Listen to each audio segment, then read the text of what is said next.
네, 집중 취재입니다. 보도국 한나연 기자 자리 함께했습니다. 안녕하십니까? 안녕하십니까? 자, 오늘 취재한 내용은 어떤 건가요? 네, 오늘 취재한 기업은 대우건설입니다. 네. 중흥그룹이 지난 2022년 대우건설을 인수하면서 편입된 지 올해로 3년 차를 맞았습니다.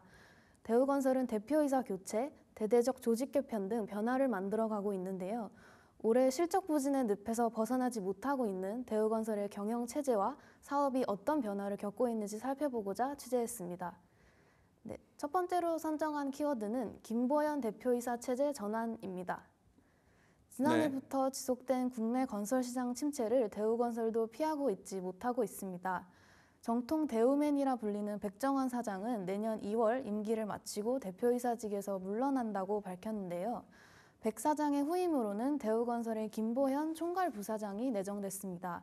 자세한 대표이사 교체 배경을 살펴보고자 선정했습니다. 네, 먼저 앞서 짚어준 대로 중흥그룹이 대우건설을 인수한 지가 이제 3년 차가 되는데 그동안 성적은 어떻나요?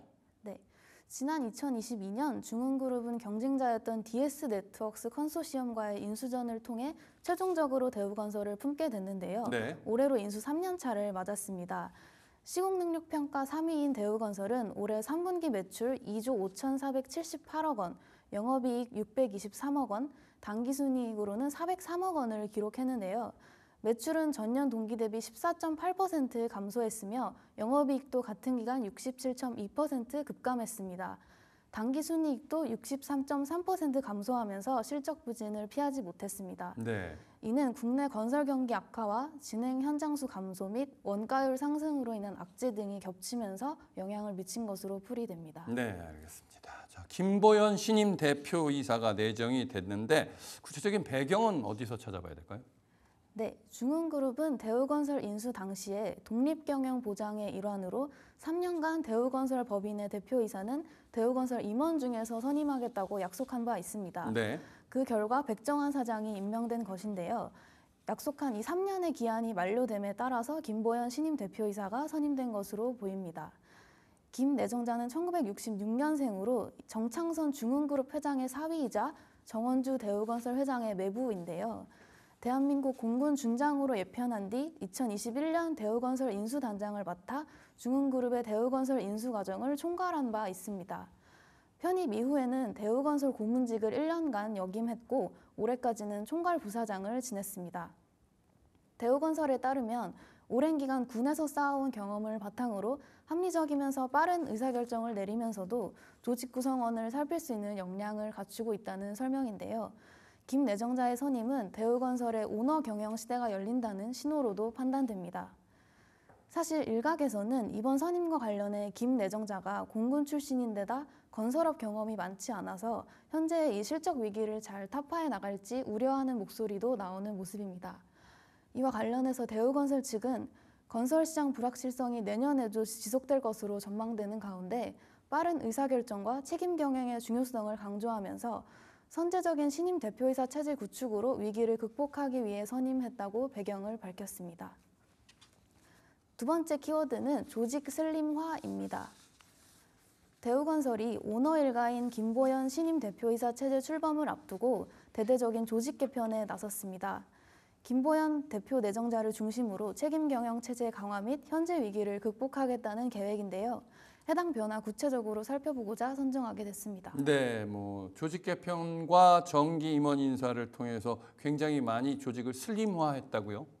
네, 이달 대우건설은 대표이사 교체 인사의 후속 조치로 조직 개편 및 정기 임원 인사를 시행했습니다. 네. 대우건설은 조직 슬림화로 합리적 의사결정 체계를 구축한다는 방침인데요.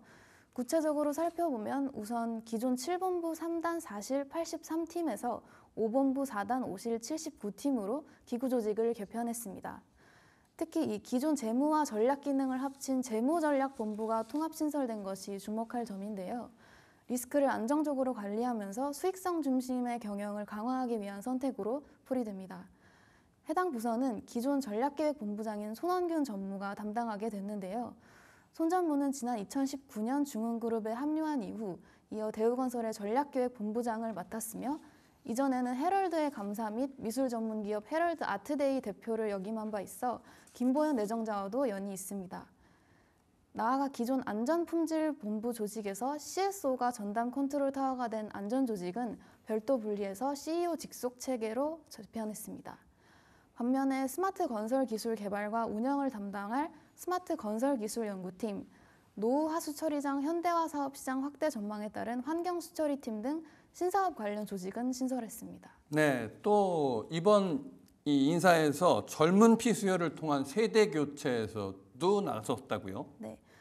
이번 인사는 조직 규모를 축소한 것은 물론 젊은 조직으로 세대 교체됐다는 평이 주를 이루고 있습니다. 네. 대우건설은 소통 능력과 업무 전문성을 갖춘 인재를 전면에 배치했다고 밝혔는데요. 젊은 조직으로의 체질 개선을 통해 실무 중심의 운영을 강화하는 것에 중점을 뒀다는 설명입니다. 실제로 전체 팀장의 약 40%를 신임 팀장으로 교체했고요. 또 하나 주목할 점은 최초로 여성 엔지니어 출신 임원을 발탁하면서 현장 소장 출신인 박선아 책임이 상무로 승진하게 됐습니다. 네, 세 번째로 선정한 키워드는 답은 해외 사업입니다. 대우건설은 올해 단기적으로는 해외 수주를 통해 수익성 개선에 나설 것으로 판단됩니다. 투자업계에선 대우건설이 4분기 해외 주요 사업을 수주할 것으로 보고 있는데요. 또 경영진을 중심으로 한 북미 시장 진출 가능성도 점쳐지면서 해외 사업 현황 살펴보고자 선정했습니다. 네, 해외 수주가 실적 개선에 발판 역할을 할 것이다라고 전망되고 있다고요? 네, 정원주 대우건설 회장은 네. 올해 각국 기업들과 면담을 이어가고 있는데요. 최근 인도네시아 기업들과 면담을 진행하면서 현지 개발 사업의 확대 가능성을 높인 것으로 나타났습니다. 또 베트남에서 하노이 시장을 만나 스타레이크 시티 신도시 개발 사업에 대한 협력을 추가 논의하기도 했습니다. 네. 이처럼 정 회장은 올해 해외 영업사원을 자처하면서 순방을 잇따라 진행하고 있는데요. 올해 실적 개선을 위해서라도 이 해외 신시장 개척과 수주 확대에 주력해야 할 것으로 보입니다. 가장 최근에는 1조 원 규모의 투르크메니스탄 미네랄 비료 공장 프로젝트 낙찰자로 선정된 바 있습니다. 또 베트남에서도 끼엔장 신도시 개발 사업 투자자 승인을 받는 등 구체적인 성과를 내보이고 있습니다.